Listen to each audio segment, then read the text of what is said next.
Ya nada más que abra PowerPoint y ya comenzamos, ¿eh?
Creo que ya está. A ver,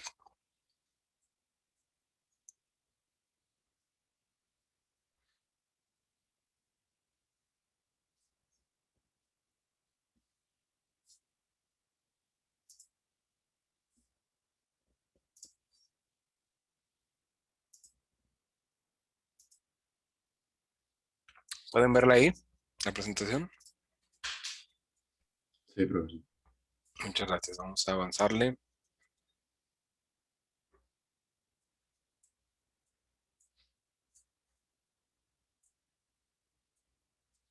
Nos habíamos quedado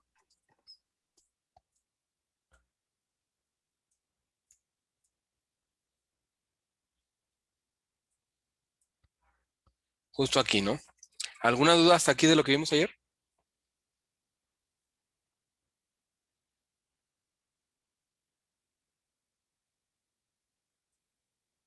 Nada más una, profe. Dime, dime. Había dicho que la densidad de corriente es una proporción de cantidad de corriente que atraviesa un conductor dependiendo de su forma, ¿verdad? Ajá, es la relación existente que tienes entre la cantidad de corriente eléctrica que que atraviesa un cuerpo y su sección geométrica, por así decirlo. Entonces se mide en amperios a través de milímetros cuadrados. ¿Y esto qué te va a ayudar? Te va a ayudar a determinar la cantidad o el calibre del cable que debes de poner a partir de la corriente que va a circular a través de él. ¿Sí me explico? Por ejemplo, si tú tienes una corriente de 25 amperes, no le puedes poner un cable calibre 14 porque te lo llevas, lo calientas y lo quemas. Y hay un punto en el cual se puede fundir y ese fuego está bien difícil de apagar. Entonces, ¿qué es lo que pasa?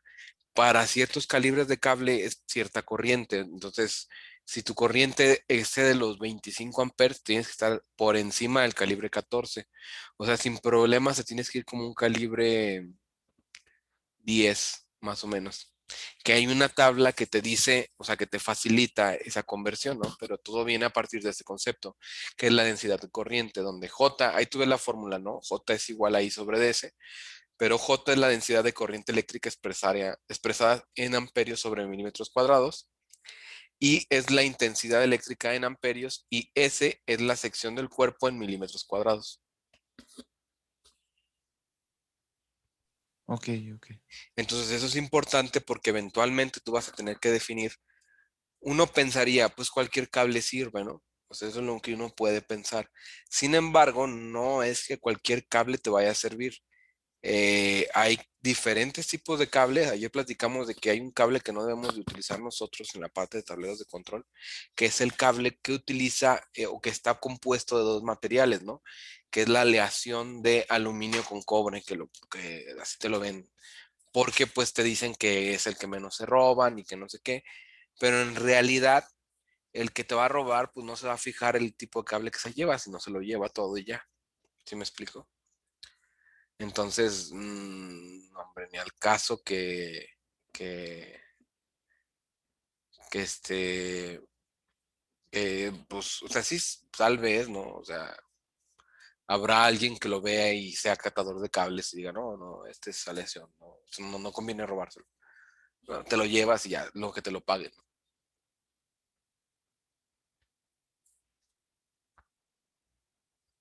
No sé si hay alguna otra duda de lo que vimos hasta ayer.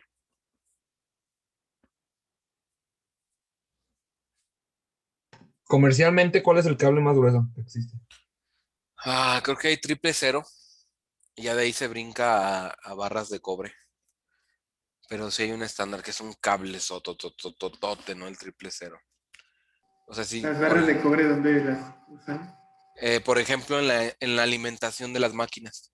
Entonces, ¿qué es lo que pasa? En lugar de que ya llegues directamente a un distribuidor de cable, no, llegas a unas barras de acero y esas barras de acero, bueno, no de acero, de cobre. Esas barras de cobre sirven para distribuir la alimentación, o sea, los 220 o 440, a todos los elementos que tengas de control en tu máquina. No sé si me explico. Sí, Sí. ¿y qué tan caro es comprar o la diferencia entre comprar un cable muy Ya hay grueso un y una punto barra? en el que, por ejemplo, el calibre más grande, pues ya no te conviene, ¿no? Tan solo porque deja tú de que lo que te cueste, lo tienes que meter en un gabinete, no puede estar expuesto al aire libre, ¿cierto o no? Sí. Entonces el problema es, si lo tienes que meter en un gabinete, manejar el cable, o sea, hacer que dé una vuelta de una superficie a lo mejor que es 1 pulgada de ancho, que son 2,54 centímetros, no va a tener la misma flexibilidad que un cable que mide la superficie 1 milímetro de ancho, ¿no? O sea, hasta para doblarlo, ¿no? Vas a poder conseguir muy pocos ángulos con ese cable.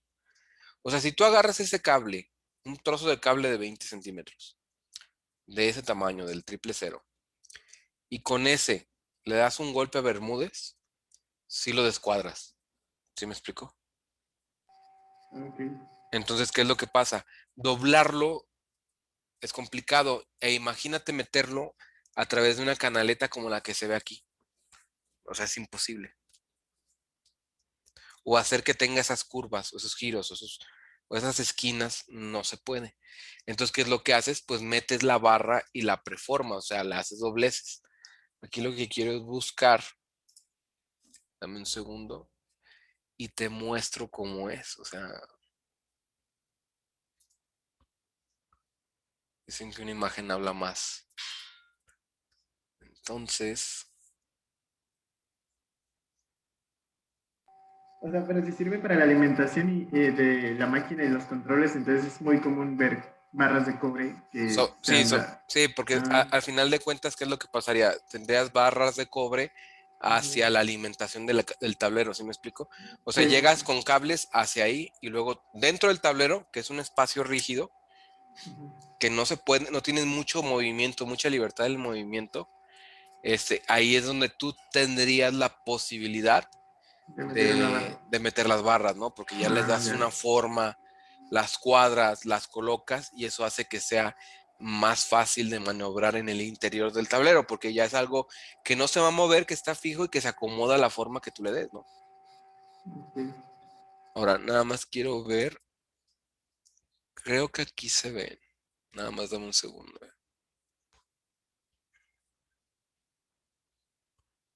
Dame un segundo. Sí, aquí se ve.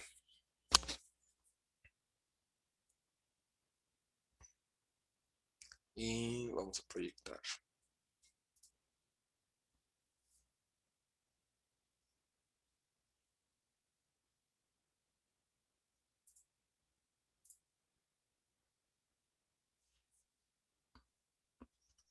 Ahí va, está cargando. No sé si pueden ver, eso es un desconectador. Ahora, si ustedes observan, en la parte superior se ven las barras. Nada más estas son barras de aluminio. Ah, ya, ya. Entonces, ¿qué es lo que pasa? Bueno, si se ve aquí, esto que está aquí son las barras. Aquí hay una, dos, tres. Y ahora sí, ya de aquí distribuyen cables, ¿no?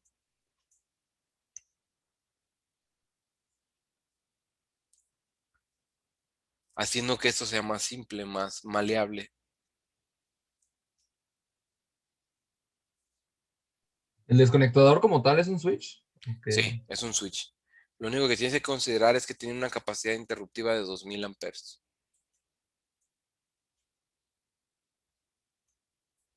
Entonces, ¿qué es lo que pasa? O sea, si te fijas, es que tiene una capacidad de desconexión. Es una capacidad grande. ¿Y qué corriente estaban manejando ahí? No, no tantas. Son como unos 800 a 900 amperes.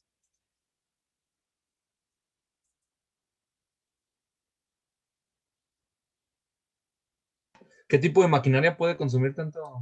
Las extrusoras de plástico, por ejemplo. Una bomba de vacío también te consume bastante, pero una grande, ¿no? Una de 500 caballos. Cuando hablamos de que tú tienes cargas que van a derivar en motores de 500, 700, 900 caballos de fuerza, entonces estamos hablando de que sí vas a tener un consumo eléctrico de esa cantidad.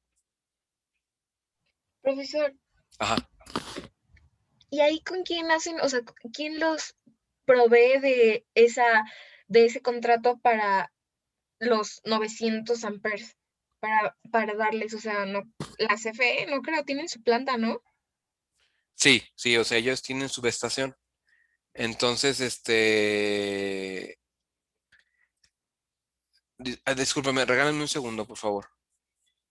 Regálame un segundo, ¿no? Nada más. Sí. Claro.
Listo, una disculpa.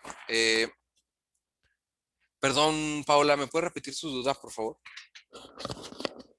¿Cómo hacen las estaciones o subestaciones para poderles dar 900 amperes? Bueno, sí, es eso. Lo que pasa es que recuerda que, mira, el tendido eléctrico viaja por diferentes, digamos, voltajes, ¿no? Entonces, una de las cosas es que si tú te fijas, hay una red eléctrica mucho más alta y mucho más grande conforme tú llegues o te alejes de la ciudad. Entonces, ahí viajan corrientes y voltajes de, por ejemplo, hay de 10,000 a 300,000 volts, dependiendo de cómo sea la estación eléctrica. Entonces, llegan a transformadores y acuérdate que hay una proporción en cuanto a la regla de Ohm, que es si el voltaje y la corriente son, digamos que si tú en la potencia es la misma en un transformador, a la entrada, a la salida va a ser igual. Sin embargo, el único detalle es que tú a la salida tú tienes 440 volts. Entonces, si la potencia es igual, ¿qué va a aumentar si el voltaje es una constante y la potencia pues también lo es? Y según tu ley de Ohm, o bueno, no tanto la ley de Ohm, sino potencia es igual a voltaje por corriente, que es lo que sí aumentaría para mantener esa constante. ¿La corriente? Exacto, entonces por eso puedes dar más corriente cuando llega a subestaciones, ¿no? Y es lo que nosotros vemos. Ahora, aquí esto es o sea, realmente 900 amperes es poco para algunas empresas. Si estamos hablando de minería, ahí sí estamos hablando de corrientes muchísimo más altas. Ok, ok. Entonces es como que ahí sí, para que veas, son, no sé, miles de amperes en minería. Ahí sí es más complejo, pero a mí sinceramente nunca me ha tocado una aplicación de ese tipo. 900 o 800 todavía es algo que sí es alto, sí es muy alto, pero no es algo como exagerado, ¿no? Uno o sea, que lo ve y dice, no, o sea, sí le sacateas, pero no igual, ¿no?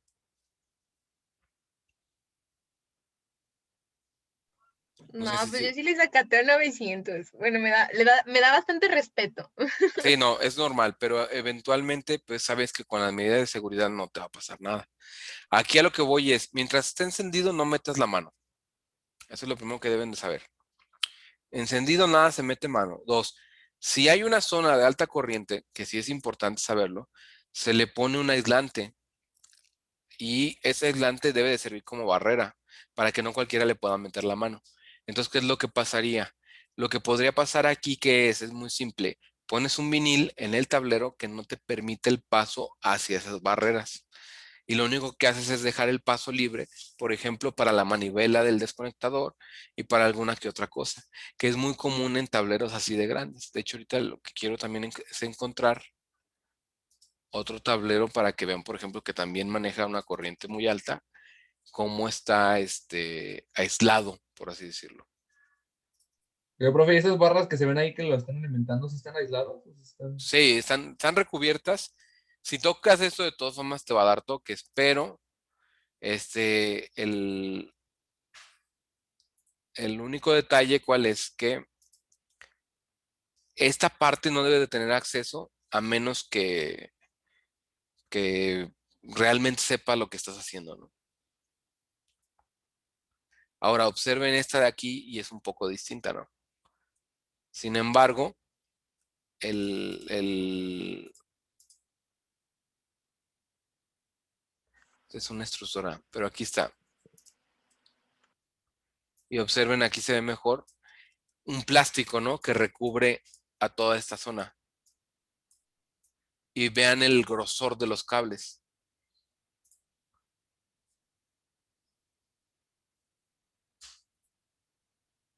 ¿El calibre de esos cables con cuánto deben dar? Este debe ser un doble cero.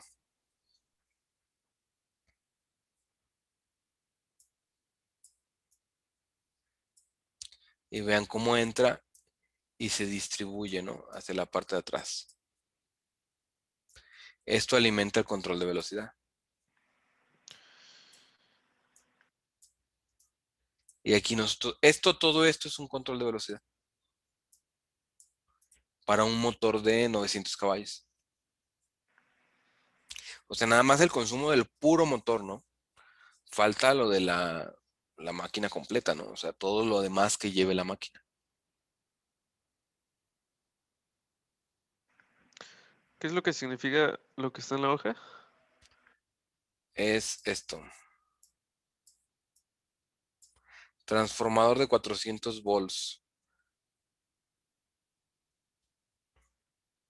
Y viene en italiano. A ver, Pancho. Por favor, A ver, Pancho. Dice antes de probar, sí, antes de probar o antes de usarlo es 440 volts, algo así. Dice. No, tiene muy bien. ¿Sale? Entonces, por ejemplo, ahí si ustedes ven, hay un aislante, ¿no? Y la idea es que eso no pueda ser de fácil acceso. Y sin embargo, eso no estorba los ventiladores que trae. Entonces es algo interesante también. Ahora, el motor de esto, o sea, lo que controla esto, es ese motor.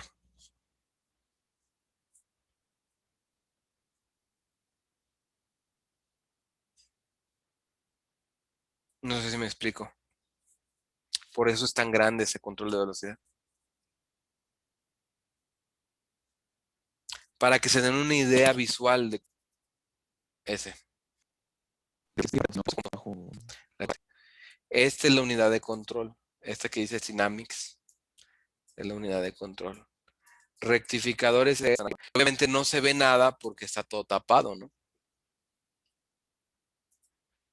Entonces, ¿qué es lo que pasa? No te preocupes, o sea, no es que lo veas y tú digas, oh, ya identifico cada parte, no, es porque tienes que acercarte y ver. Y la forma de acercarte y verlo es con el control apagado. Eso debe tener un banco de capacitores. Ahora, estamos hablando de que eso es un control de velocidad que está completamente tapado, pero no significa que después no lo vayas a identificar, ¿no? O que tú tengas, mira, déjame mostrarte otro.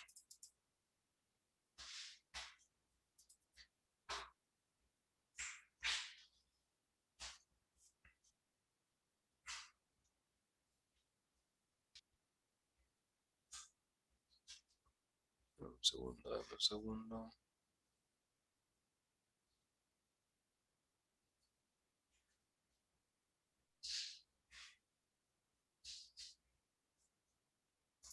Aquí está. Ahora, este es otro control de velocidad, pero este es más pequeño, de 900 caballos. Ahí no se ve el control, pero ¿qué sí se ve?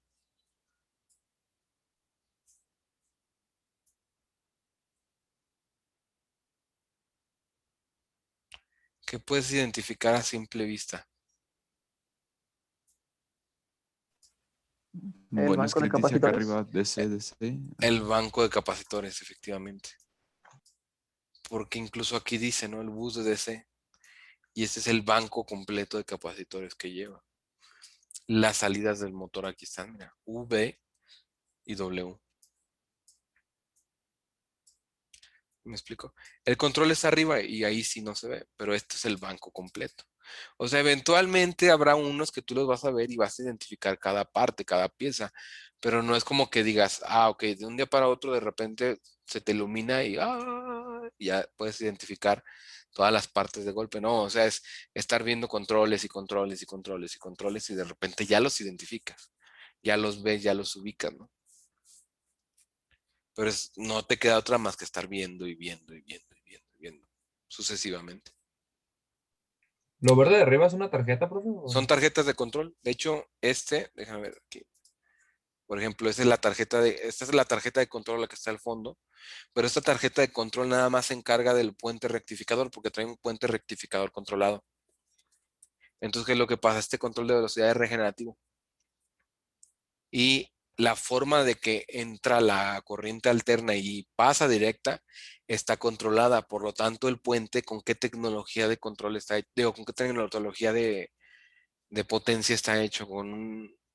¿Qué elemento ustedes conocen que pueda servir para eso y que puedan controlar el disparo. Y ¿Un que puedan triac? rectificar. Exacto. Bueno, no un triac, pero sí es un SR. Porque son de mayor potencia, ¿no? Entonces, ¿qué es lo que pasa? Necesitas una tarjeta que te lea las 3 fases y a partir de ahí, ok, hago ¿cómo se dice? El rectificado, ¿no? Sincronizado con el cruce por cero. Entonces, por eso este es un control de velocidad ya más grande, ¿no?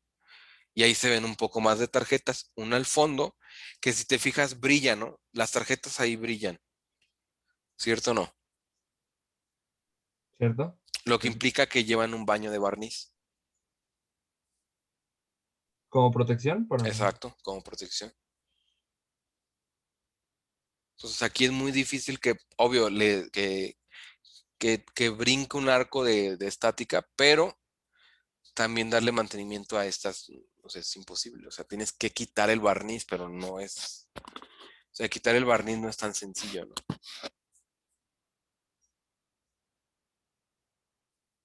Entonces eso es lo que tiene esta máquina, ¿no? Ahora, es un control, obviamente es un control muy grande, ¿no? Entonces, ¿qué es lo que se hace con ese tipo de controles? Se tienen refacciones de las tarjetas, por ejemplo. Y ya lo que se hace es que se cambian tarjetas dentro del control de velocidad. Esa tarjeta es la encargada de la rectificación de la entrada. Así es como se puede ver esa parte, ¿no? De hecho, si ustedes ven y se acercan hasta los circuitos, no se alcanzan a ver bien los números de parte, ¿no? Y eso que la cámara está bastante cerca. De algunas cosas sí, pero si se fijan, de la mayoría no. Es un transistor, aquí ni se ve nada. Entonces, aquí vean más cerca, no se ve. O sea, no hay forma de saber algunos componentes que son. Por eso darle mantenimiento a esto no es nada sencillo. Al contrario, es complicado reparar estas tarjetas con calma y teniendo en cuenta de que lo que está moviendo esto probablemente sea el motor principal. Lo que quiere decir que toda la máquina está parada. No sé si me explico. Sí. Profe, ¿y cuando se hace cambio completo de tarjeta, la tarjeta se la queda la empresa o...? La manda a reparar. Debe de, Ok. o sea, por ejemplo, en este caso, Allen Bradley sí tiene un laboratorio que sí te la recibe, ¿no? Obviamente este laboratorio no está aquí, está en Estados Unidos. Ya lo que hagan ellos es muy probable que si no la pueden reparar, porque a veces eso pasa, te mandan una nueva. ¿Sí me explico? Diciéndote que es la tuya. Y obviamente te cobran la reparación. O te dicen, ¿saben qué? Es irreparable y mejor cómprase otra, ¿no? Ya tú decides si las dejas o no. Pero por lo general uno lo que hace es comprar refacciones de ese tipo de tarjetas para siempre estar prevenido contra ese tipo de cosas. O te compras otro control, también puede pasar. Dependiendo de qué tan vital es. No sé si me explico. Sí. Pero sí, esto se complica conforme más te vayas metiendo. Y obviamente ya esto lo vas identificando conforme pasa el tiempo. ¿Por qué? Porque de repente, ¿qué es lo que pasa? O sea, sí, ahí están las tarjetas, ubica cada cosa, pero esa es la parte de la entrada, los fusibles y los SCR están atrás. Parámetros de configuración y ahí está ya armado. Cada tarjeta tiene algo en especial y controla una parte del control de velocidad, pero no la vas a poder identificar hasta que eventualmente tú estés moviendo todo el control, o sea, que sepas qué hace cada parte. Ese es alguno de los manuales exclusivos de los técnicos de mantenimiento para saber qué es lo que hace. Incluso entre tarjetas se comunica por fibra óptica, no por cable. Eso que ven naranja ahí, eso es una fibra óptica. Y comunica la tarjeta del controlador con esa tarjeta que está aquí abajo.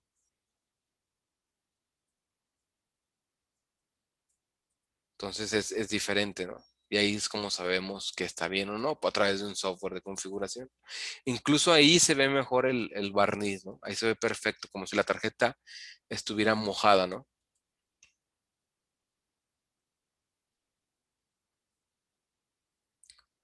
Y eso es lo que hace, ahí se ve perfecto, ¿no? O sea, incluso se ven las partículas de polvo.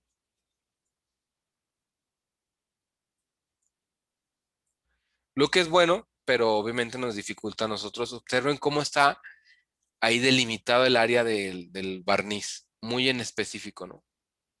Profe, perdón, en una o dos imágenes que pasó ahorita rápido, en los capacitores, o bueno, ándele, en esa, en la esquina inferior izquierda, los Ajá, capacitores tienen algo alrededor. ajá. ¿Eso para qué es? Bien, no te sé decir, esta parte, esto de aquí, esto, esta sustancia. Te digo por qué, porque como, o sea, esa tarjeta es muy específica para este tipo de control de velocidad.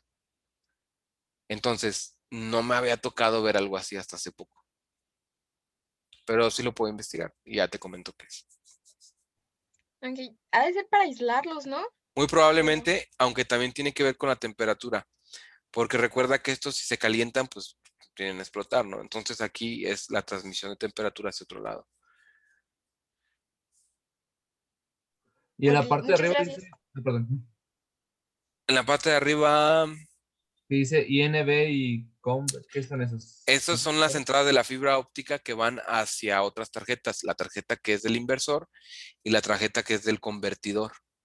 Entonces aquí es donde cada una de estas fibras sale hacia la otra. Por eso lleva dos.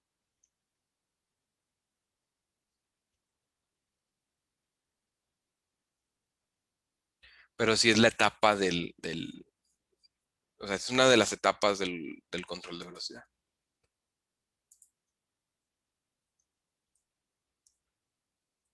De hecho, si se fijan aquí, incluso hay para separación entre estos, ¿no? Que sirve también como aislante. Aquí también está.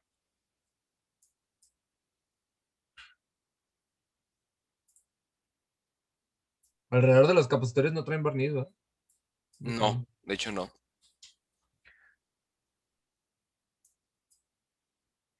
Me Obviamente imagino que es para cambiarlos, ¿no? O sea, si sí, llegaran a muy explotar. probablemente haya que cambiar, ¿no? Pero recuerden que los capacitores sí se ven afectados con problemas de envejecimiento, ¿no? Sus propiedades van cambiando conforme pasa el tiempo. Entonces, eventualmente se tienen que cambiar. Es el principal problema, por ejemplo, de las fuentes conmutadas y demás. Entonces, aquí, ¿cuál es el detalle? Bueno, eventualmente se van a tener que cambiar. Y como esto sí hay servicio de reparación para las tarjetas, porque las tarjetas son caras, pero obviamente forman parte de un control de velocidad que es aún más caro, pues sí, en algunas de ellas sí se puede hacer retrabajo y hacer el cambio de.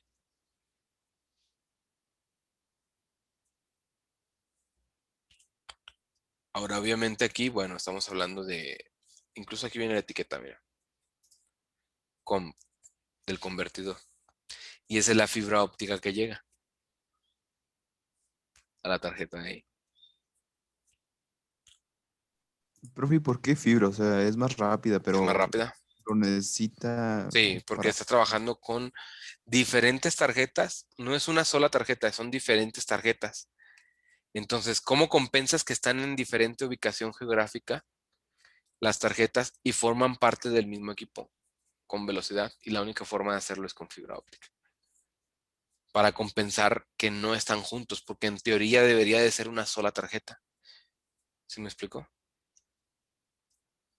Entonces, si te fijas, están acomodados de cierta forma y están en un gabinete que es en realidad pequeño para el control que lleva este control de velocidad.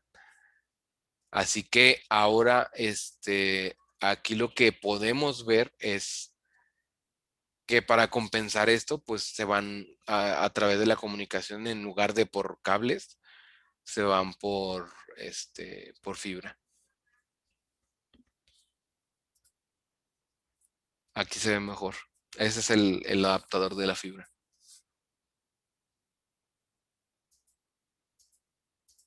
Y el software de comunicación, ¿no?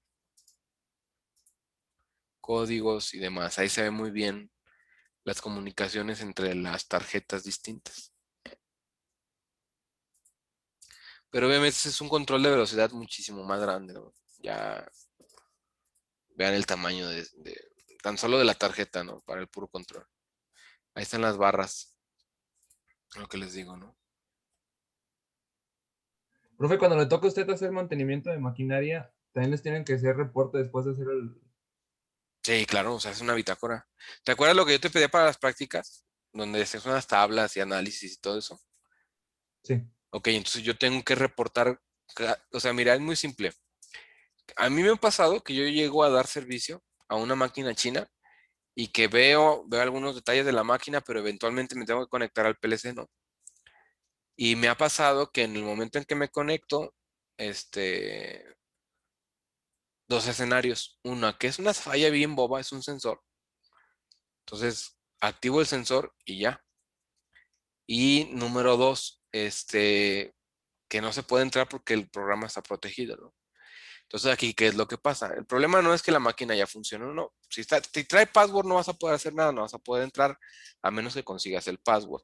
Va. Y si no trae password y ya resolviste el problema, pues ya, todos contentos. El problema es cuando viene el cobro, ¿no? Y tú vas a decir, a ver, ¿me vas a cobrar tanto por un sensor? Porque no estaba activado un sensor. Y pues la verdad es que la justificas de una forma muy simple. Cuando yo llegué la máquina no funcionaba. Ahora que me voy la máquina funciona. Te estoy cobrando por eso. Porque ya la máquina ya funciona.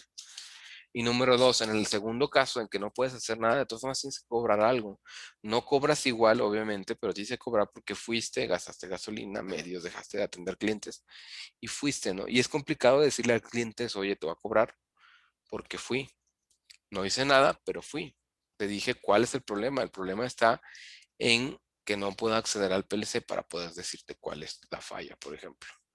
Y si es bien común, o sea, eso me ha pasado unas 4, 5, 6 veces. Pero más que nada es explicarle al cliente cuál es el problema, ¿no? O sea, que si no consigues esas contraseñas, pues va a ser imposible saber. Incluso si haces una cadena de paro de emergencia, lo que está dañado o en algún punto se perdió, pues es lo que no está dejando que la máquina trabaje.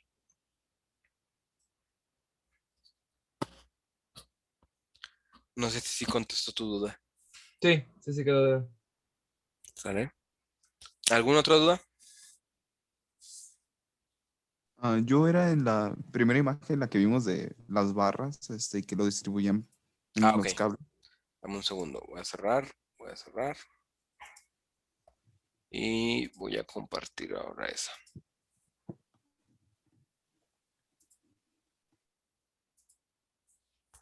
Y ahí está, ¿no? Dime. O sea, por lo que entiendo, o sea, puede correr 90 amperes, digo 900 amperes, y lo distribuyen, pues, por cable, que obviamente no va a soportar eso. ¿Qué debe tener adentro o cómo, Lo que o a pasa es que cuánta aquí, corriente? aquí ¿por qué pones barras? Porque no quieres meter cables muy gruesos por de dónde va a entrar la alimentación, hacia dónde va a viajar. Entonces, en los gabinetes es un cuadrito, un espacio muy pequeño. Entonces no puedes maniobrar tanto el cable. Si te fijas en la otra foto del otro variador, era un tramito de cable y ve todo el espacio que ocupaba. Ahora imagínate si viaja por más partes del tablero. No, es imposible. O sea, que haga dobleces muy específicos o muy cerrados es prácticamente imposible. Entonces, ¿qué es lo que sucede? Bueno, muy simple. Lo que sucede es que tú utilizas barras porque la barra sí es maleable y la puedes doblar y se va a quedar en esa posición. Entonces, tú haces una figura como la que te mostré hace rato para poder pasar por ciertos lugares manejando la misma corriente y con el detalle en que a lo mejor esa barra te sirve para colgar más equipos, ¿sí me explico? O sea, cuelgas variadores, cuelgas otro, y a través de cables llegas de las barras hacia los variadores, ¿no? O sea, simple y sencillamente es un medio de distribución de un voltaje, pero además que tiene la capacidad de conducir una corriente grande. No sé si me explico en esa parte. Tú ya nada más te cuelgas. Ok. Estamos de acuerdo que tú puedes llegar a la escuela en camión y puedes llegar en carro, ¿cierto? Pero Sí. tú en carro máximo irían 5 personas y ya a la de a huevo máximo 10. ¿Sí estamos de acuerdo? O sea, ya Sí. viendo cómo en la cajuela, en donde sea, 10 personas, ¿sale? Siendo así muy osado, 15 personas, ¿no? Pero obviamente va a estar o sea, complicadísimo el viaje, pero lo puedes hacer. Pero también es cierto que si tú compras, por ejemplo, una Giace, una de esas camionetotas así tipo refrigerador, pues esos 15 sí entran, ¿no? Sin ningún problema. Ya nada más lo que haces es distribuir los asientos y te los llevas. Pero si tú compras un camión, llevas a los mismos 15 o 20, ¿no? Solamente que más cómodo, pero siguen siendo 15 o 20 personas máximo y al menos tú vas a ir más cómodo. Entonces, ¿qué es lo que pasa? Aunque la barra tenga la capacidad de soportar una corriente muy amplia, tu bajada puede ser que nada más consuma 20 amperes. Entonces, no significa que la barra tenga que llegar al equipo, no. Haces un agujero en la barra, pones un tornillo, una tuerca de presión, digo una rondana de presión, una rondana normal y una tuerca, pones ahí y ya tienes tu cable que llega hacia esa línea y ese cable llega hacia tu alimentación de tu control de velocidad o lo que sea que te consuma 20 amperes, pero te sirve la barra como un distribuidor, ¿no? Como ese camión que va viajando, donde obviamente pues hay más espacio y va más cómodo, pero eso significa que sí tiene la capacidad, incluso tiene la opción de reventar ese camión casi casi con 40 personas o 50 personas o 60 personas, ¿no? Haciendo que todas se vayan en cada fila, dos o tres, y aparte paradas ahí, y aparte una que otra ya aventada, ¿no? No sé si me explico ahora. Sí, sí, ya que Entonces entendí. nada más es un medio de distribución que te da una mayor facilidad, porque tú lo puedes ir doblando conforme a lo que tú quieres o el recorrido que quieres que haga en el tablero. No sé si me explico ahora. Sí, profe, quedó entendido. Ok, ¿alguna otra duda?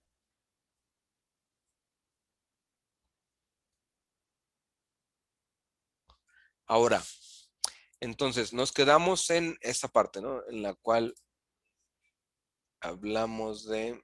En un segundo, en un segundo. Aquí está. Hablábamos nosotros de eso, ¿no? De que en algunos casos, pues ya se hace la modificación y cambiamos estos relevadores que son de tipo araña por relevadores de estado sólido, ¿no? Y también de que pues existen estos relevadores de tipo araña y los relevadores de estado sólido que hemos manejado. Y esta es su presentación en la parte de trifásicos, ¿no? Pero para la lógica de control a relevador, vamos a utilizar un viejo amigo que es el álgebra de Boole, donde el álgebra de Boole pues, nos proporciona una metodología de cálculo que está concebida especialmente para el tratamiento de ecuaciones o variables binarias, ¿no? Entonces, en el álgebra de Boole existen únicamente tres tipos de operaciones lógicas, que son la negación, la suma y el producto, ¿no? Por eso están ahí esos tres símbolos. Entonces, la combinación de variables booleanas da lugar a expresiones conocidas con el nombre de ¿qué? De funciones lógicas, que son las funciones lógicas que nosotros decíamos, bueno, la negación es así, ¿no? Es un contacto abierto y su negación sería esto. La suma sería como una OR, ¿no? Que sería así.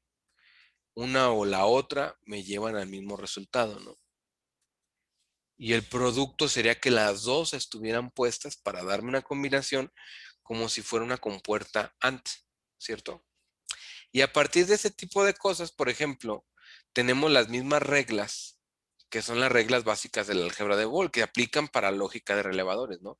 La derivada de la negación, derivada de la suma, derivada del producto, la ley conmutativa, sucesiva, distributiva de absorción y la ley de Morgan. Esas mismas aplican en un sistema combinacional. La única diferencia es que ahora no es digital como tal. O sea, sí es digital en el aspecto, el panorama general, pero realmente no estamos manejando un voltaje de 5 volts, es a lo que me refiero. O sea, no estamos manejando voltajes de 3.3 y de 5, sino que puede ser que sean voltajes de 24 de alterna o en algunos casos de 120 de alterna. Sin embargo, la concepción de cómo se maneja este sistema sigue siendo la misma y sigue siendo lo mismo que nosotros vimos en digitales. Entonces, cuando la respuesta del sistema depende única y exclusivamente de las combinaciones que se pueden tener en las variables de entrada, entonces estos son sistemas que vamos a considerar como sistemas combinacionales y su finalidad o funcionalidad se puede describir mediante un conjunto de funciones lógicas. Y a partir de esas funciones lógicas podemos realizar el esquema eléctrico utilizando cualquier tecnología, ya sea eléctrica o electrónica, dependiendo de qué sea lo más apropiado, ¿no? Por ejemplo, en esta aplicación que está así, es muy simple. Es un tanque que ustedes han hecho, ¿no? No sé si lo recuerdan. Muy parecido. La única diferencia es que ahora tenemos dos bombas. Y disponemos de la bomba 1 y bomba 2, de los detectores de nivel A, B y C, y de los indicadores de luminosos de alarma lleno, medio y vacío. ¿Y cómo funciona? Bueno, cuando se llena el depósito, la B1 y B2 deben funcionar hasta que el agua cubra los detectores A y B. Y hasta que el agua cubre el detector C, solo debe de funcionar la bomba B1. Entonces, para poner en marcha las bombas B1 y B2, tenemos que proporcionarles una señal en estado 1 y para pararlas el estado debe ser 0, ¿no? Entonces, los detectores A, B y C adquieren el estado de 1 cuando el agua las cubre y 0 en el caso contrario. Y los indicadores luminosos los vamos a utilizar para señalizar los distintos niveles del agua del depósito y para indicar cualquier situación. Entonces, planteándolo como una tabla, estas vendrían a ser los sensores de entrada y la respuesta de cada uno de los actuadores, donde AL pues es la lámpara de alarma, LL sería la de lleno, ME es la de medio, BA es vacío, bomba 2 y bomba 1, ¿no? Y aquí tendríamos una función en su forma canónica, cuando todos los términos de que consta son términos canónicos, es decir, términos en los que aparecen todas las variables de entrada, estén negadas o no. Y las podemos obtener a partir de la notación de la tabla de verdad, ¿no? Que es como quedaría así. Y su función simplificada, ¿no? Que son cosas que ya hemos hecho eventualmente y que hacíamos nuestro mapita de Carnot para hacer y conseguir esto. Ahora, esa misma lógica, así como la hacían en esta parte, se aplica para la lógica de escalera. Y lo mismo implica la lógica de programación en PLCs. Ahora, en la parte de control eléctrico vamos a tener actuadores también, como son las electroválvulas. Ahora, existen diferentes tipos de electroválvulas. Válvulas solenoides de actuación directa, de piloto interno y de ritmo manual. Y hay de 2, de 3 y de 4 vías. Entonces hay de 2 posiciones o de 3 posiciones, que son las válvulas de posiciones intermedias.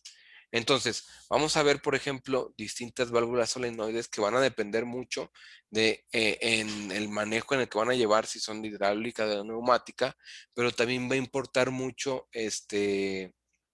el tipo de pistón o de actuador que van a manejar. Por ejemplo, las anteriores son de hidráulica y estas de aquí son de neumática, en más pequeñas, más compactas, pero también tiene que ver con la fuerza y el caudal que manejan y que están puestos, ¿no? Esta, por ejemplo, es una válvula hidráulica donde perfectamente se ve el diagrama y nos dice que es una válvula direccional.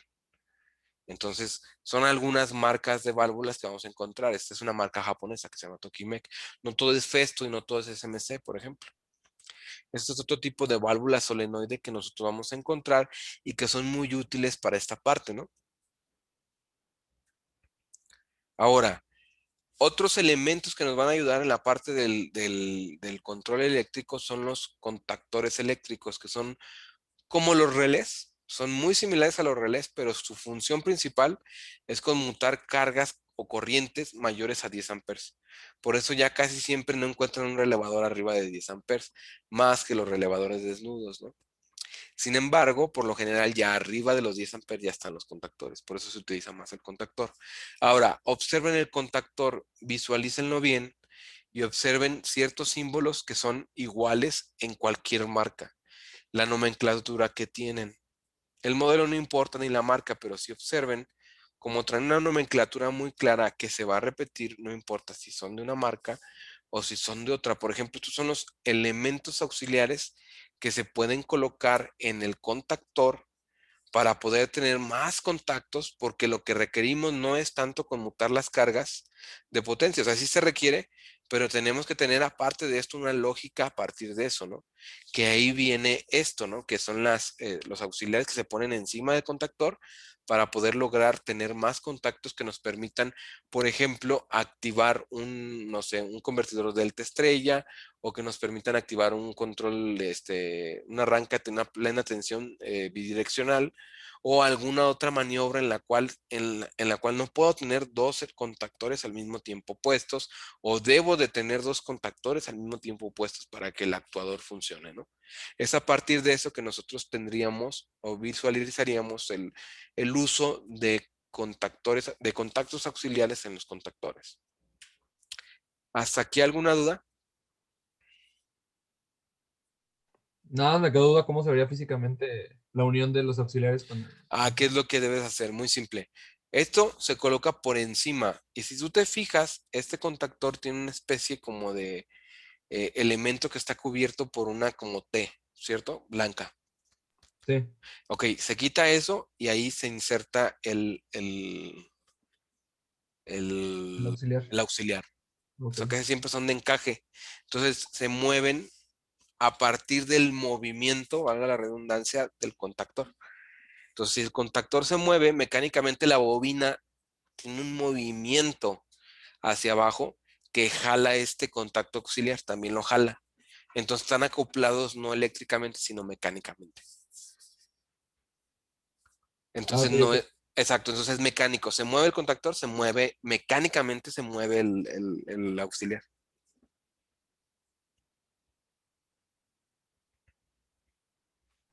Gracias. ¿No? ¿De qué? Ahora, ¿cómo vas a seleccionar un contactor? Bueno, es muy simple. Es cierto que hay una capacidad en los contactores y hay un servicio que se les puede dar, es cierto. Pero las razones principales, al menos aquí en León, para seleccionar un contactor, es el voltaje de activación de la bobina. Hay bobina a 24 volts de directa, a 24 volts de alterna, a 120 de alterna, a 220 de alterna. Entonces, ahí ustedes tienen que seleccionar qué voltaje van a querer utilizar. La única cuestión es, bueno, si vamos a utilizar 24 volts de directa, yo les recomiendo que el PLC directamente nunca active un contactor, sino que pongan un relevador de por medio y ahora sí activan esa parte, porque muchas veces el consumo de estas bobinas es muy elevado y sí pudiera llegar a dañar la salida del PLC. Entonces, mejor poner siempre, al igual que una electroválvula, no manejarla directa, porque es un elemento inductor que al desconectarse puede regresar, tiene una fuerza contraelectromotriz que pudiera afectar la salida, sobre todo si salida transistor. A relevador puede ser que no pase nada porque está abierta, pero lo mejor siempre es que electroválvulas y contactores que son alimentados a 24 volts sean alimentados a través de un relevador pequeño, de pequeña señal, ¿no? No sé si me explico. Y el segundo término para escoger el contactor es la corriente de los contactos. ¿Por qué? Porque muchas de las veces el problema está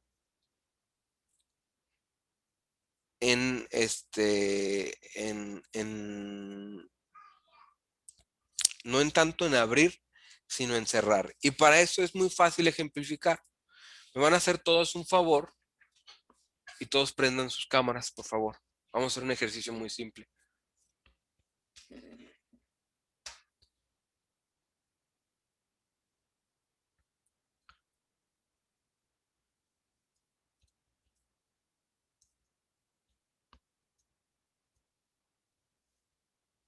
Ahora, lo que van a hacer es lo siguiente. Pongan su mano así, su otra mano así, y hagan esto. ¿Vale? Ok. Ahora, lo que van a hacer es muy sencillo. ¿Va? Van a presionar lo más que puedan y sin que les duela su mano. Y lo pueden hacer, ¿no? Sin ningún problema, hasta cierto grado de tolerancia, ya sea de unos dedos o de otros. ¿Cierto o no? Ok. Ahora, suelten, cierren una mano y ahora hagan esto. Ok. Ahora, presionen bien y traten de abrir la mano. ¿Qué pasa? No deja. ¿Por qué? Que ya no Se tiene ve- fuerza el puño para abrirla. No tiene capacidad el puño de abrirla, ¿no? Pueden practicar este ejercicio más adelante, y pueden cambiar e invertir el orden. O sea, primero probar si lo pueden abrir y luego hacer el ejercicio de esto, ¿no? El único detalle cuál es que mecánicamente es más complicado abrir que cerrar. ¿Sí me explico? O sea, al hacer esto, despegar la mano es mucho más complicado que el poder, el poder cerrar, por así decirlo. Entonces, ¿qué es lo que pasa? Muy simple. En la parte de los contactores, como lo vamos a ver aquí, vamos a ver que, denme un segundo, ya pueden desactivar su cámara, tranquilos. Aquí, ¿qué es lo que vamos a ver? Lo que vamos a ver es lo siguiente. Veríamos nosotros que en los contactores tenemos que seleccionar muy bien la corriente por el simple hecho de que en algún punto, si la corriente es mayor que la capacidad de apertura que tienen, el contactor lo que tiene es que se queda soldado, se queda pegado. Entonces, aunque movamos el contactor, sigue siempre habiendo continuidad. Entonces, con los contactores, ¿qué es lo que pasa? Muy simple. En los contactores, siempre, obviamente sin energía, se mide resistencia entre la entrada y la salida. Y si esa resistencia es muy grande es porque ese contactor ya hay que o lavarlo, limpiarlo, o cambiarlo y reemplazarlo, o sea, por otro contactor nuevo. Entonces, ¿por qué? Porque el desgaste de abrir y cerrar crea una chispa. Y no todos los contactores tienen una cámara antichispa que evita eso. Esa chispa genera un desgaste.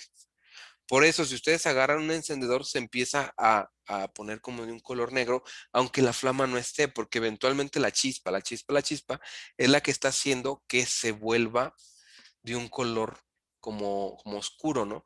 Y eso es suciedad, y esa suciedad lo que hace es generar una capa que impide el correcto funcionamiento, o más bien dicho, el correcto traslado entre las cargas y por lo tanto genera un falso contacto. De ahí vienen los falsos contactos en los contactores. No sé si hay alguna duda hasta aquí de por qué es importante el definir la corriente que van a llevar los contactos. Profe, los contactores también se pueden abrir para limpiar los platinos, ¿no? Sí, claro, Por se abren, ejemplo. tienen forma de abrir y se deben de meter a lavar en alcohol isopropílico. Alcohol isopropílico, no alcohol normal, no ron, no whisky, no bucanas, no nada. Alcohol isopropílico. ¿Alguna duda hasta aquí?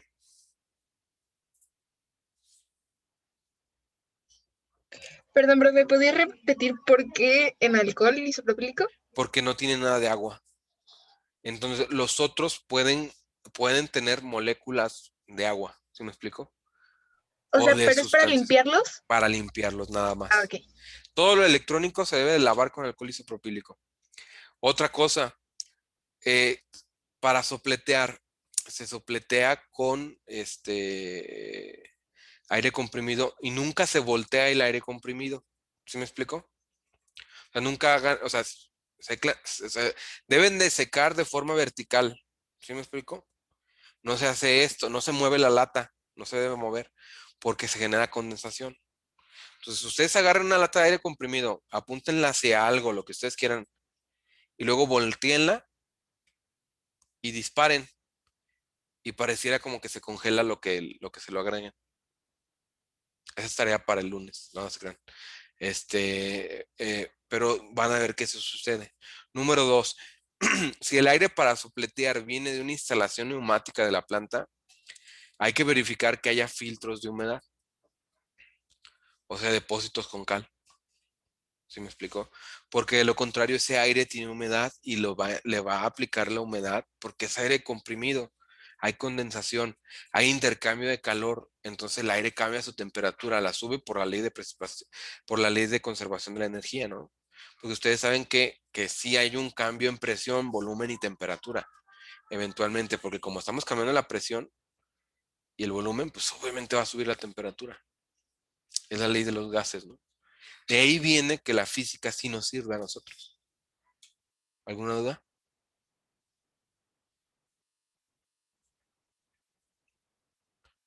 Ahora, ya que observamos bien la nomenclatura, ¿qué vamos a ver? Si ustedes observan bien el contactor, hay forma de diferenciar entre los contactos principales, que son L1, L2 y L3, ¿cierto o no? Y salen como T1, T2 y T3. Esos son los contactos principales. Luego viene 21 y 22 y A1 y A2, donde A1 y A2, ¿qué son? Las bobinas. Perfecto. Ahora, observen lo siguiente. Entro con 1, ¿cierto? Y salgo con T1. Entro con L2, salgo con T2, ¿cierto? Entro con L3, salgo con T3, ¿cierto o no? Cierto. Ok. Ahora, a la derecha del L1 a la izquierda, perdón, del L1 hay un número que dice 1, ¿cierto?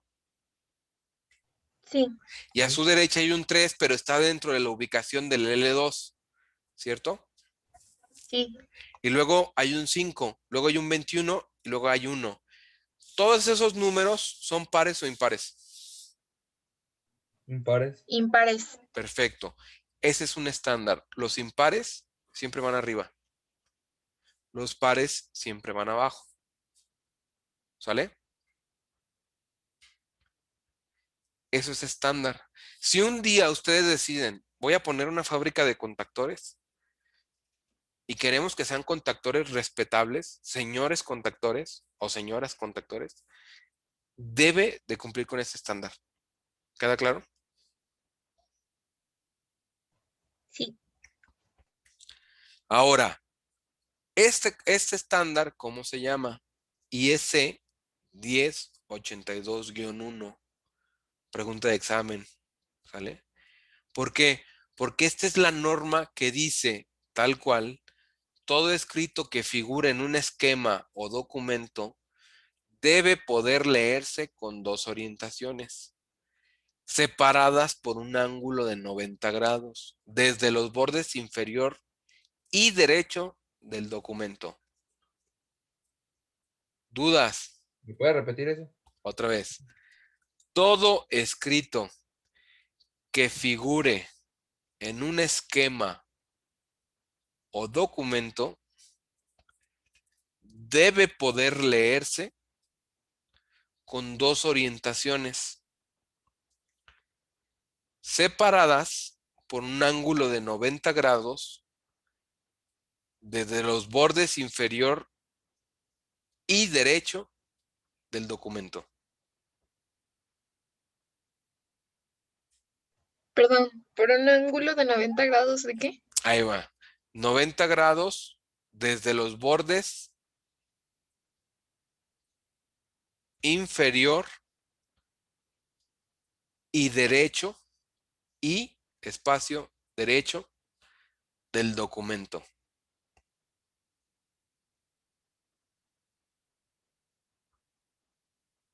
Gracias. Ok. ¿Esto qué significa en español?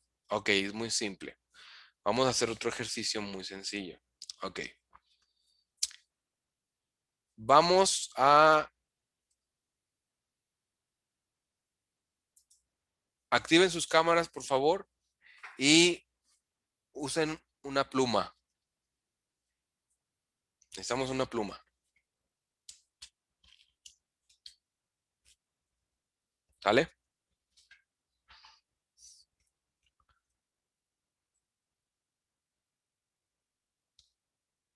¿Va?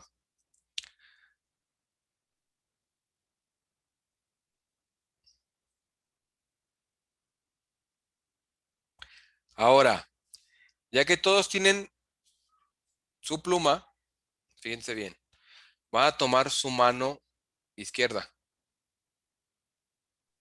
¿Sí? Ahora, en su mano izquierda, dibujen la primera letra, ¿sí?, del amor de su vida. Profe, yo tengo un lápiz, no pinta. Profe, que me mordió mi gato, perdón. No se preocupe. Entonces, con su pluma, Profe, mi pluma no pinta mi mano. ¿Puedo usar un plumón? sí, está bien. Tú usa corrector ya.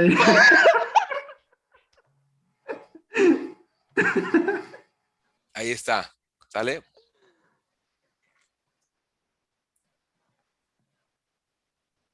Ya pon la S, Bermúdez. Pintan mis plumas, profe. O la G, Bermúdez, también puedes Ya pon la G Bermúdez al chile. Ah, Bermúdez, pon la G.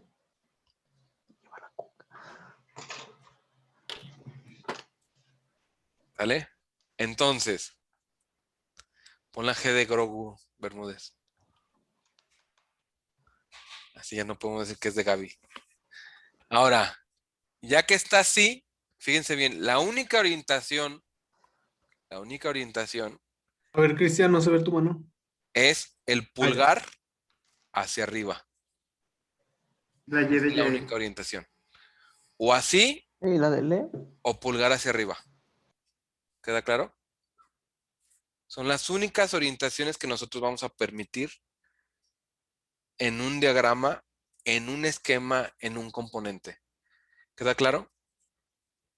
Entonces, aquí está. Así se ve la A, ¿no? Si yo pongo el pulgar hacia arriba, así está. ¡Ojo! No está así, ¿va? La A, su punta. La A, porque mi esposa se llama Alejandra. Aquí está. Aquí. ¿Sí? Y no está así. O sea, el pulgar está hacia arriba.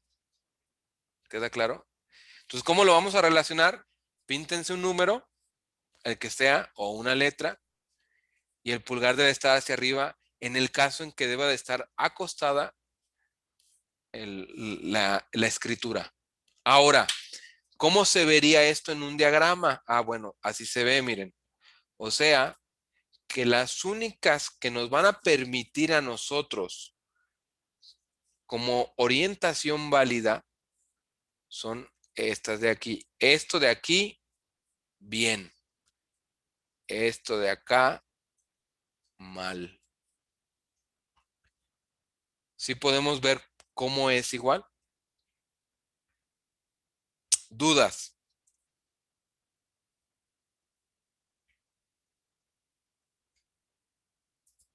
Ok, listo, ya pueden apagar sus cámaras.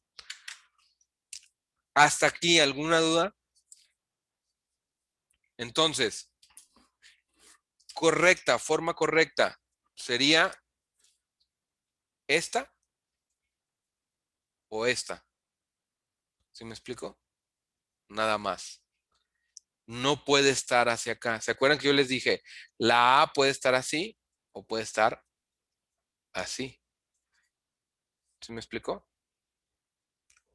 Pero siempre va a ser con la mano izquierda, ¿no? Si es con la mano derecha, entonces el pulgar debe estar hacia abajo, pero no se hagan bolas, por eso es la izquierda, izquierda, izquierda, y ya. ¿Va? ¿Alguna duda hasta aquí?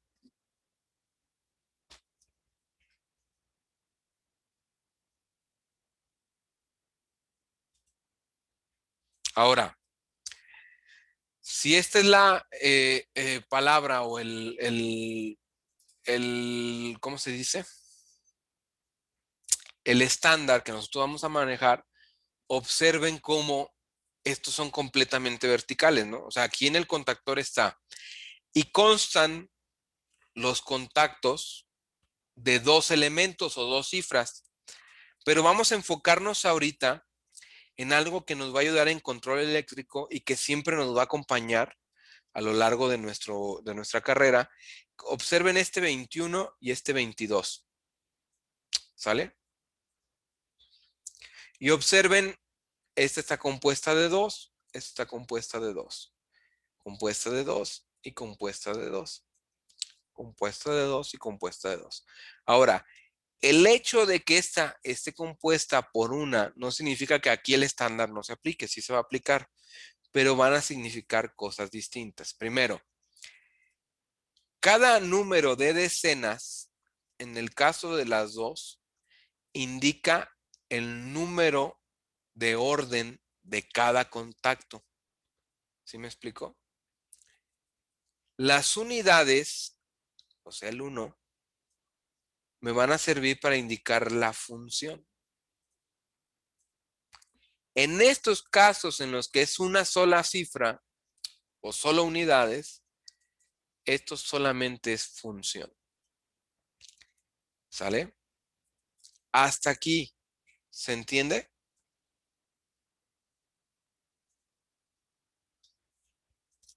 Ahora, observen este ejemplo. Este ejemplo está más claro, ¿no?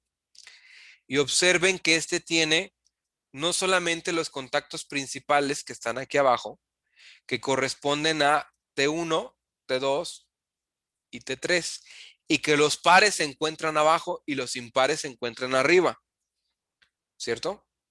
Sino que además, observen lo siguiente: 13, 21, 31, 43.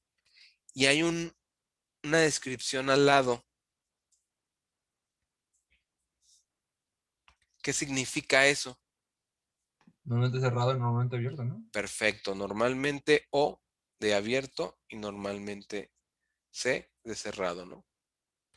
Si no saben inglés, normalmente O de abierto y normalmente C de cerrado, ¿no? Ahora, aquí, ¿cuál es el detalle? Si quedamos en que comparten dos dígitos, por ejemplo, el 13, el 21, el 31 y el 41, y que el primero era el orden, por eso este es 1, este es 2, este es 3 y este es 4, ¿no? Y dijimos que el segundo, este y este, era la función. ¿Qué vamos a poder destacar de aquí? Muy simple. 1 y 2, perdón, 1 y 2 es para contactos normalmente cerrados. 3 y 4 es para contactos normalmente abiertos. ¿Sí me explico?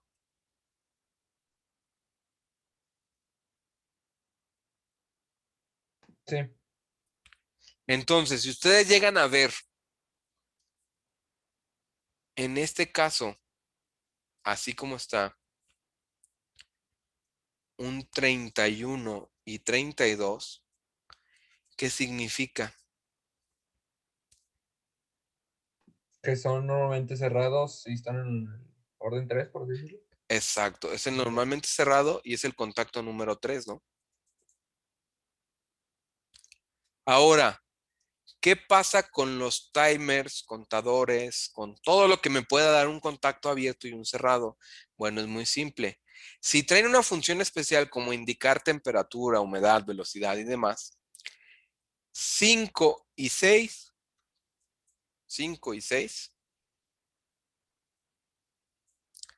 es contacto de apertura y 7 y 8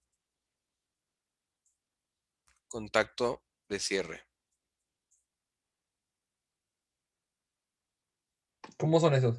De Sí, apertura y cierre. un timer, por ejemplo, no te va a decir 3 y 4, te va a decir 5 y 6.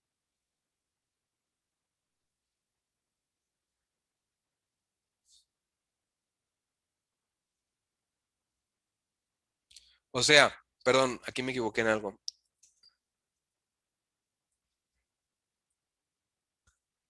Aquí es al revés, perdón. Este es 1 y 2, 5 y 6. Y aquí está 7 y 8. Aquí sí está bien, perdón, es al revés. Es por esto, NO y NC. Pero esto, ¿cuándo lo vamos a encontrar? Cuando estamos hablando de que sí es un contacto normalmente abierto, pero estamos hablando de que esto es por un temporizador. O sea, cuando son funciones especiales, por decirlo. Exacto, ese contacto se va a cerrar después de que se cumplió un tiempo. O ese contacto se va a abrir después de que se cumplió un tiempo. O cuando llegaste a una cierta temperatura por un control de temperatura.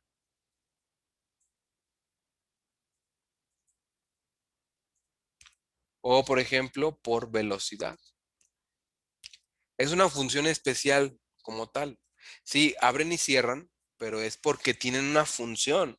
Y esa función va a estar definida por un control, ya sea de temperatura, de velocidad, de humedad, de cierre, de lo que sea, ¿no? De vacío y demás. ¿Alguna duda con respecto a la nomenclatura?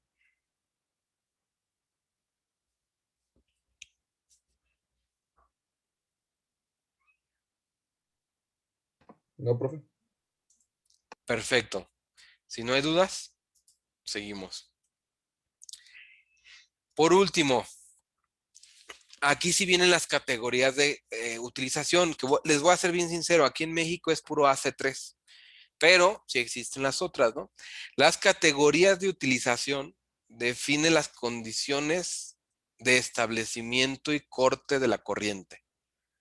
O sea, que dependen mucho de la corriente nominal y del voltaje nominal. Entonces, las categorías de utilización pues van a depender de la carga que tú le vas a poner y de las condiciones a la que el corte de la corriente se va a dar. Por ejemplo, el AC1 corresponde a todo tipo de cargas con factor de potencia de como mínimo 0.95 para arriba, que serían puras cargas resistivas o cargas de distribución, ¿no? O sea, voy a mover voltajes de aquí a otro lado, o calentamiento, o sea, cargas que tengan factor de potencia por encima de 0.95, ¿no? La categoría AC2 corresponde al, por ejemplo, motores con, no sé, rotor bobinado, con una corriente que cuando tú la actives es 2.5 veces la corriente nominal del motor. O sea, motores pequeños que realmente no te van a consumir lo normal, que es de 4 a 6 veces la corriente nominal. Entonces, algunos puentes para grúa y máquinas, por ejemplo, ¿cómo se llaman estos? Dinamómetros, que el tiempo de arranque es de 3, 4 minutos. Entonces ahí sí se utilizan este tipo de contactores.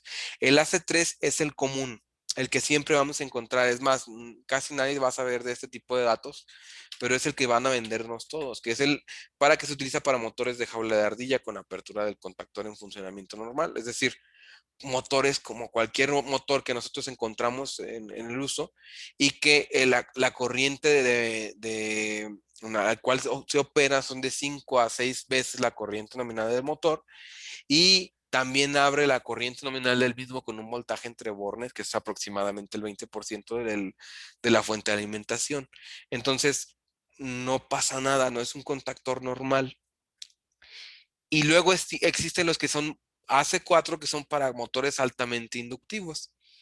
Entonces, en este caso son para el problema no es tanto la corriente, sino cuando el voltaje que se almacena entre la corriente nominal del mismo puede ser, entre los bornes, perdón, es muchísimo más grande, pudiendo ser de la misma magnitud que el voltaje de la fuente de alimentación. Entonces son cargas muy inductivas que son ejemplos, por ejemplo, de minería o incluso para alimentación a diferentes distribución de motores y demás. Esas son las categorías para las cuales vamos a utilizar los diferentes contactores, que les digo desde ahorita y por default, casi todos los contactores que nos van a vender en México son en el orden de la clase AC3. O sea, es muy difícil. Si piden un AC1 se va a ir a tiempo de entrega. Entonces, y ese tiempo de entrega a veces es como de 4 a 6 semanas o más. ¿Hasta aquí alguna duda? ¿Cuáles son los motores de jaula de ardilla? Los motores convencionales de alterna, que no tienen que ser síncronos a fuerzas. ¿Sí me explico? Motores trifásicos de inducción, motores, síncronos, motores asíncronos, o sea, son los que van a tener en su estator esa jaulita que tienes ahí. Que en realidad es el interior, ¿no? Nada más. O sea, cualquier motor que tú veas de alterna va a ser de ese tipo casi. Perfecto. Pues, Ahora, si nos vamos nosotros a lo que es los elementos también de control eléctrico, vamos a entrar ahora a los elementos de protección y encontramos que los relevadores y los contactores sirven para activar. ¿Qué sirve para proteger? Y vamos a empezar con las pastillas termomagnéticas, que son un dispositivo que está diseñado para tener primero que nada un reinicio manual si se activa y para abrir el circuito de manera automática en un tiempo determinado ante una corriente que se encuentra en una aplicación o algún equipo. Y también nos sirve como una pues manivela o un desconectador simple para abrir o cerrar el circuito, ¿no? Es capaz de interrumpir el paso de la corriente eléctrica, sobre todo cuando detecta un fallo por sobrecorriente o cortocircuito. La única diferencia, por ejemplo, con respecto a un fusible que tendría la misma característica de protección, es que estos interruptores se van a poder rearmar y se pueden recuperar, por así decirlo, o se pueden volver a usar después de un poquito de tiempo en lo que se enfría el interior del mecanismo de la pastilla. Ahora, funcionan según sea el caso, pero por ejemplo, por sobrecorriente, el interruptor trabaja según el efecto de Joule. Y según este efecto, el interruptor va a identificar el paso de corriente mediante la alteración de la forma física de un elemento que es bimetálico al cambio de temperatura. A mayor temperatura se deforma más el elemento porque pues es metal, se expande y al expandirse es cuando entonces activa un mecanismo y ese mecanismo abre la pastilla térmica. Ahora, en el caso de disparo por cortocircuito, la detección se basa por un electroimán. Al detectar el paso de excesivo de corriente, el electroimán mueve una parte móvil que al igual abre el interruptor y abre los contactos protegiendo la instalación de este paso de corriente, ¿no? Por eso es que sirve. Y se pueden encontrar en 1, 2 o 3 polos, incluso hay de 4 polos, porque se ponen 3 polos más el neutro. Y en el caso del neutro puede ser que el neutro sea continuo, o sea que no se interrumpa. Y su forma de trabajar es muy simple. Si se llega a botar, pues hay que esperar y rearmar. Si no rearma de forma automática, hay que esperar un tiempo, volvemos a activar y si el corto sigue presente, se vuelve a rearmar y así sucesivamente. Es decir, se vuelve a activar y no nos va a dejar entrar. Y en el dado caso de que sea por sobreintensidad, va a seguir trabajando, pasa un tiempo y ¡pum! Bota. Así es como trabaja la pastilla electromagnética, termomagnética. Y así es como se ve en su interior. Si ustedes ven eso que se ve azulito que está ahí, es el elemento bimetálico. Entonces, el mecanismo de disparo del interruptor intenta abrir el circuito empujando hacia la apertura los dedos que están ahí que parecen unos contactos, o sea, los contactos que parecen unos dedos que están ahí más bien. Entonces, es en ese instante cuando se crea un campo magnético que, trata de mantener los contactos en esa posición estática. Aquí el único detalle cuál es, que tenemos que dimensionarlo para la corriente de cortocircuito necesaria, porque si el interruptor es apropiado para la corriente de cortocircuito que está circulando en ese momento, el mecanismo no va a tener problemas en vencer el campo magnético y abrir los contactos. Pero, entonces nosotros veríamos que la ruptura brusca del paso de corriente y por lo tanto del campo magnético generado terminará por ionizar el aire existente entre las dos superficies que solían estar en contacto, creando un arco de energía. O sea, ¿qué es lo que pasa? Que se crea una pequeña chispa y el interruptor deberá ser capaz de disipar esa energía como de soportar la chispa generada sin daños y extinguiéndola lo antes posible. En pocas palabras, es el mismo experimento que nosotros hicimos de la mano. Es más complicado abrir que cerrar cuando ya está trabajando. Entonces, si eventualmente esta corriente es mayor a la que soporta el mecanismo durante un tiempo, este elemento que está aquí se va a deformar, va a cambiar sus dimensiones físicas, porque sabemos que los metales con la temperatura se expanden, haciendo que se active un mecanismo que se desacopla. Y es en ese punto donde si no está bien dimensionado nuestra pastilla, se pueden quedar pegadas. Porque la chispa puede ser lo suficientemente grande como para fundir el metal y que se quede pegado. Y aunque el mecanismo trate de moverlo, no se puede. Mecánicamente está pegada contra esas dos superficies que se ven. No sé si hay alguna duda hasta aquí.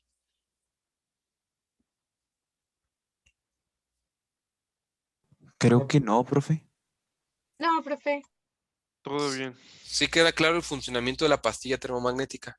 Por eso es que a veces la pueden volver a activar y no pasa nada. Y luego de repente no, ya no bota, o sea, bota. Y después de un rato la pudieron volver a poner y ya, no pasó nada. Porque se eliminó muy probablemente esa sobrecarga que tenía, ¿no? Ahora, ¿quién de aquí juega, por ejemplo, fútbol americano? El Alex. Pancho. Pancho. Pancho. A ver, Yo no Pancho, juego, pero yo no juego, profe. ¿qué pasa si tú jugaras un partido de fútbol americano diario? ¿Tu cuerpo podría? Ay, no. No, la neta no. ¿Por No qué la ha no? visto, si puede. ¿Eh? ¿Por qué no? ¿Por qué crees que no? Con jugar un día siguiente me va a doler todo. Efectivamente, ¿no? Ahora, jugando o con tus compañeros, ¿has escuchado el término de sobrecarga muscular? Sí. ¿Qué es lo que pasa?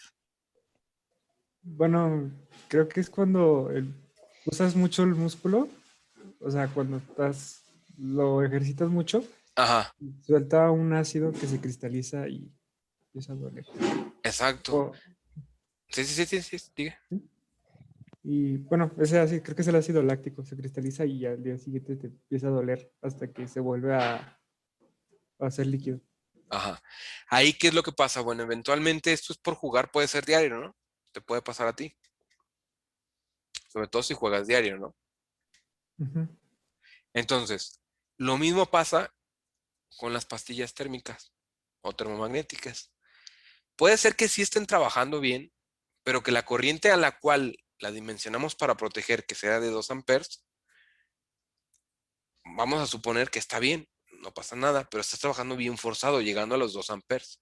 Entonces él dice, ay, estoy en 2 amperes, pues sí, sí aguanto, sí aguanto, sí aguanto, pero eventualmente eso, pues lo va a alterar porque ya pasó mucho tiempo y sigue trabajando bajo lo mismo, y de repente dice, sabes que ya no puedo, pum, y se cae, y se abre. Y tú dices, bueno, ¿por qué? Ah, bueno, es que a lo mejor dimensionaste mal tu pastilla y debe ser un poco más, 2 amperes. O tal vez sí hay algo que está haciendo que efectivamente estés consumiendo más corriente. ¿Cuál puede ser el escenario 1 y cuál puede ser el escenario 2? Bueno, en el escenario 2, una resistencia eléctrica. Una resistencia eléctrica tiene dos posibles formas de falla. O se abre por completo, pero primero cambia su valor en resistencia, o se pone en corto y luego se abre. Nada más existen esos dos. Entonces, ¿qué es lo que pasa cuando cambia su valor en resistencia? Si baja, va a empezar a subir su consumo de corriente, ¿no? Entonces la pastilla dice, ah, ok, estamos subiendo de corriente, está bien, está bien, está bien, y de repente dice, ¿sabes qué? Ya no, pum, y se bota. Y en el escenario número 1, cuando dimensionamos mal, fue porque nunca sumamos la cantidad de cargas que iban a estar en nuestro diseño al mismo tiempo. Y es ahí donde nosotros pudiéramos tener problemas, porque sí, efectivamente, mi fuente dice que va a consumir 2.5 amperes, pero si yo lo pongo hacia el filo, cualquier otra carga agregada, pum, me la puede botar. Y es ahí donde tal vez dimensioné mal mi pastilla. ¿Hasta aquí alguna duda?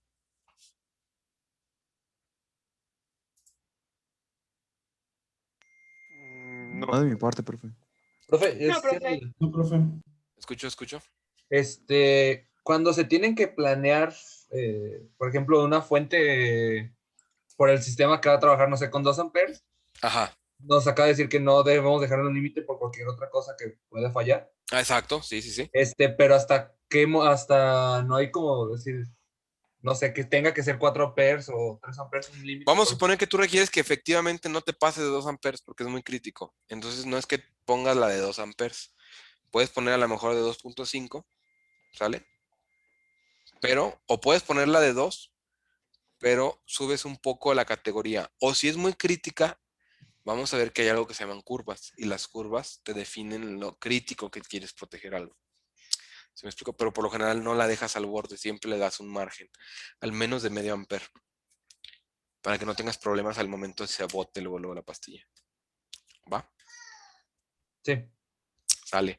Bueno, por el momento sería todo. Nada más regálenme un segundo, por favor, en lo que tomo lista. Y sería todo por el día de hoy.